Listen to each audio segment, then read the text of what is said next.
The Egyptologist Howard Carter, in the year 1922, opened a tomb and made Tutankhamun the most renowned pharaoh of Egypt. However, that boy king started his reign with a purge to remove anything related to Aten, a godlike technology. A cleansing that ended with the removal of everything King Tutankhamun's childhood advisor, Horemheb, could find of the technology once called Aten Orb, a science that produces a clean energy, a technology that would be resurrected over 3,000 years later in the 20th century. The boy king's advisors, the priesthood of Amun, seemed to have had a problem with the pharaoh, Aten, and his flagrant display of this field of engineering through the creation of a city dedicated to that technology. This city included outside displays of the magical powers of Aten, the power that was well known centuries prior to that city's building. Tutankhamun's advisor, Horemheb, had convinced the boy king that all the displays of this technology needed to be removed. A cleansing that began with the purging of the city, called the Horizon of Aten, along with the references to the pharaoh, Aten, even to his queen Nefertiti, who loved the pomp and ceremony she could bask in as she shows off the power of this technology. Therefore, when Horemheb became pharaoh, he took great pleasure in the disassembling of the city's displays, even to the point of hiding the stones inside the second pylon. However, centuries later an earthquake would shake and crumble Horemheb's pylon to reveal the stones of that forgotten city, thousands of jumbled stone blocks that held the lost technology. Henri Chevier started the excavation of the Horemheb pylon in 1926. Even so, those thousands of stones remained disjointed without a cipher for many years. However, in 1965 a group of archaeologists, including R.W. Smith, began a program to reassemble a representation of that city through photographs and computer referencing programs. A curriculum that would reveal the secret power that belonged to the Aten enigma.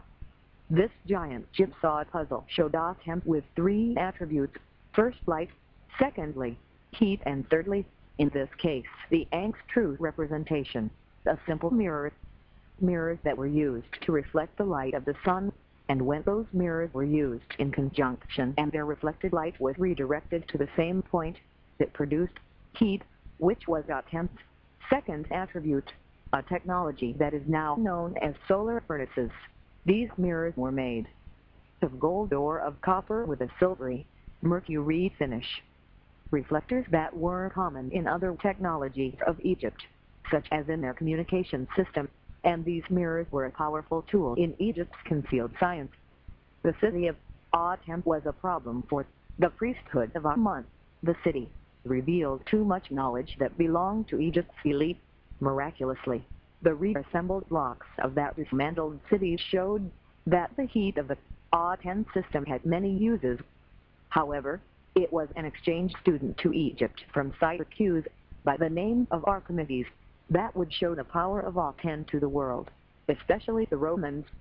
Archimedes is said to have single-handedly defended the city of Syracuse in 212 BC by constructing the system that is now called solar furnaces, mirrors that were used to focus the sun's light by more than 1,000-fold onto the Roman ships.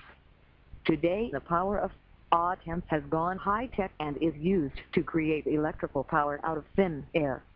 However, it was in the quarries of Egypt that the Aten technology really shows off its power. The Egyptian stone quarries have been an enigma. How did a Copper Age society cut millions of stone blocks with just copper tools? Even with today's iron tools, the process would take far too long. A Greek by the name of Herodotus, in about 490 BC, gave the time frame of the building of the Great Pyramid. The pyramid itself was 20 years in the making. The building of the Great Pyramid was a monumental task. That was far easier than what you have been led to believe, because the Egyptians used techniques that have never been applied to the building of the pyramids by Egyptologists, and certainly not by the Discovery Channel, History Channel, or by Wikipedia. Surprisingly, Those Egyptian techniques were kept secret for thousands of years, hidden from their enemies, making sure that the ignorant saw only what the Egyptians wanted them to see. Myths. A good life experience to illustrate the thermal technique of the quarrying system of Egypt is a universal lesson that we have all been taught the hard way. As one of those little laws that everyone has to learn, that is, cold water and hot things do not mix. An example is the problem of when you need a glass of cold water, and you need it right now, and all the glassware is very hot in the dishwasher. Therefore, you put the hot glass under cold water to cool. Immediately the glass bursts in your hand. That thermal reaction happens because there is a heat stratification between the parts of the glass. When the cold shrinks and the hot stays expanded, consequently, the sections fractured and the glass break into 1,000 pieces. The reason being the glass is too hard to allow the glass to absorb the movement of the hot and cool parts. That little experiment shows the thermal secret of the cutting of the stones for the Great Pyramids. Because there is sufficient evidence that ancient man used heat and water to break stone in his quarrying operations of the past, though there was a lack of precision.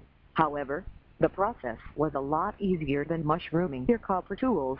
In fact, that is how the Caliph al-Ma'mun broke through the stones of the Great Pyramid to gain access. The Caliph broke into that structure by placing wood and brush against the stones of the Great Pyramid, then setting the wood on fire. The fires heated the stone just like in my hot glass example, and at the right time the Caliph's minions threw water against the stone, fracturing the stone into pieces that could be easily dislodged with soft copper tools.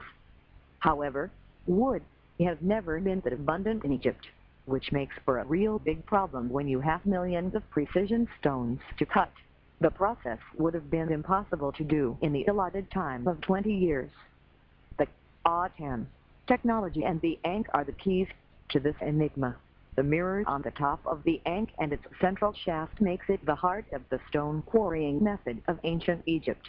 This central shaft of the Ankh, when placed on the ground, would break the mirror's movements, which allows that mirror to be stabilized when the mirror is tilted to catch the sun and its vertical movement. The cross handles of the Ankh allow for horizontal precision targeting. Then, by using a large number of men to target the mirror's Ankh would cause an event which would produce the amazing amount of heat. Yes, the quarrymen of Egypt used a similar process as the Caliph did, but ancient Egyptians used the Ankh solar furnace system of Aten to superheat the stone, making it far easier and less time-consuming to remove the underburden, after which the block was separated by well-placed wedges. In this way the quarrymen were able to create blocks ready for the pyramid. The priesthood of Aten wanted to keep Aten's true meaning the secret, and they did for thousands of years. But don't expect to see a special on television dealing with this subject on the Discover Channel or History Channel. The old guard of Egyptologists of the world have even more to lose than the priesthood of Aten did.